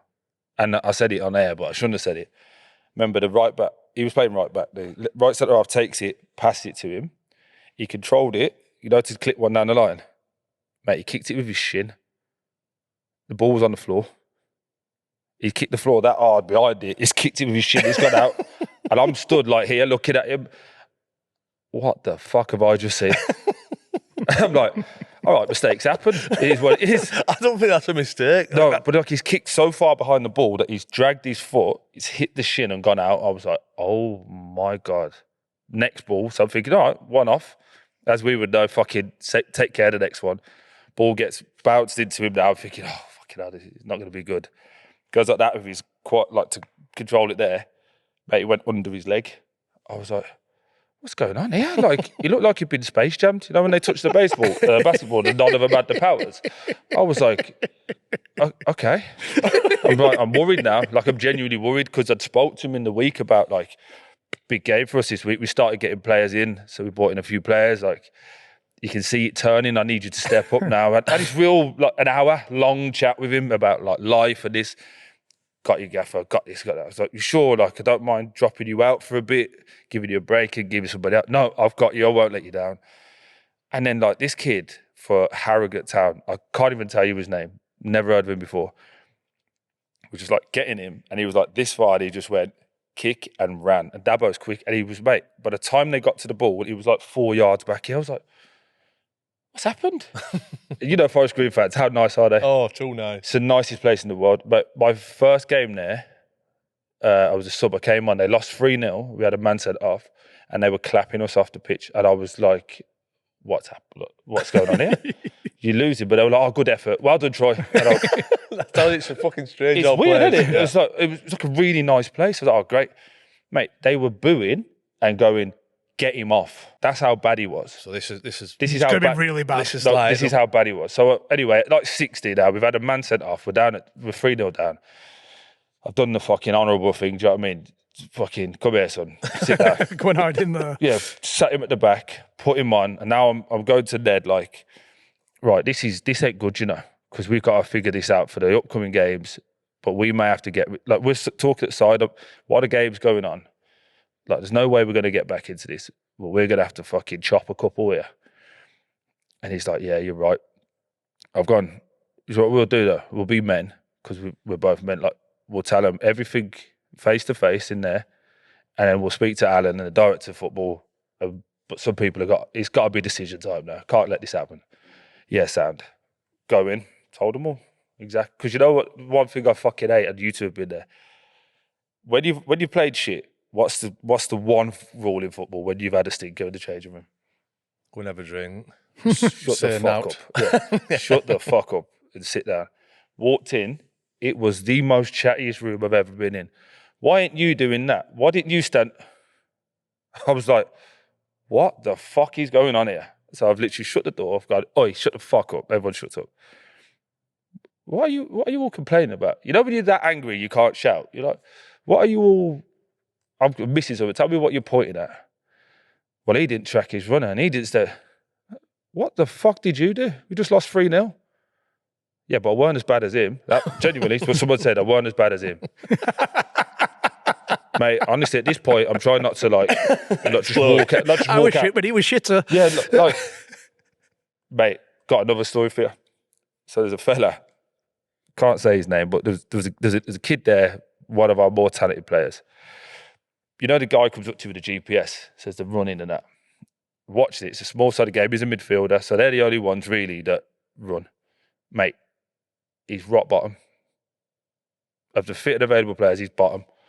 The one who was lower than him was the floater, but he was just coming back. Fuck, it's a shambles here. All right, no problem. Did some runs after just to make him hit a sprint over an hour and 15-minute session. He didn't sprint once. So I go to him, look, and then, by the way, he's the same person who'd been late to 2 of the games before. So I've got, look, you're going to train on your own. You're going to come in away from everyone. We have a 2-week probation period. You either do it, show you want to be here, or fuck you off. I may have said I'll pay you up myself, but that's another conversation, a different thing. And then he was like, bit upset, but fair enough. He goes, can I have a look at the stats? So go see the stat guy, deal with him. And he's like, all right, phone to me, can I see you tomorrow? Of course you can. Comes in afterwards. Looked at all the stats. I weren't last. Big pardon? I weren't last. I said, I've seen them. I was second last. He genuinely come in to argue that he wasn't last. He was second last. So the one thing you've missed out on, that kid there has been injured for 7 weeks and he's not going to be back playing for another 3. And by the way, he'd done 4 more sprints than you did until I told you to sprint at the end. Yeah, but I weren't last, sir. What chance have you got? And I literally went, you know what? You're fucking right. Yeah, you weren't last. Fuck off out my office, please. Close the door. Please. Yeah. It's like, just get out, mate. No problem. But that's the kind of... mentality that you're up against. Yeah, and I literally said to Ned and a few people, like, you go on the A licence, you go on the pro licence, you do all these things. They don't teach you about that. This is the reality of what you have to deal with. And when I wanted to make some decisions, how I feel it ended was they had a decision to make. Either go down Troy's route or go with the players. They decided to go with the players. It's not a problem. No hard feelings. I think they're in the conference now. And a few of the lads who I was complaining about are working at Tesco, I think. Have you spotted Dabo since, by the way? Nah. Didn't speak to him before. I'm not going to speak to him after. Yeah. But I like, obviously fucking apologise for it, but apologise to him face to face. I'm going to apologise here. Like that was a Saturday, he was off to Sunday, pulled him in Monday morning, gave him an opportunity to be, have his say, no hard feelings. He didn't want to speak, so it is what it is, isn't it? I then spoke to addressed the group on the Monday in the meeting, gave them the floor to speak. 3 of them did, which I respected. And they said, like, look, we just felt not what you said was wrong, but where you said it was wrong. Absolutely no problem. I hold that. Took all the staff out Thursday, not as an apology, as a fucking, right, all in it together kind of vibe. Fucking literally getting the check, mate, for like 600 quid for this ground anyway for everyone. Director of football phones me, can you come to the stadium? I've gone at 8:30 at night. He knows I live in Birmingham. I said, what's up? We're going to make a change. I said, all right, no problem. It is what it is. 600 quid down. No bother. It's no bother. But he's, like I said, I had a few people phone me after, like the ones that matter, like the fitness coaches and that. And they were like, mate, honestly, I loved everything that you was doing. And this is the only bit that I disliked, is because no one spoke about the football. Where now I'd have to, if I was to go and apply for another job, the biggest thing I'd have to talk about is what have I learnt from what I'm going to say. I'm not going to go in. If all four of us went in for a job, you three would present what you're going to do from a football point of view.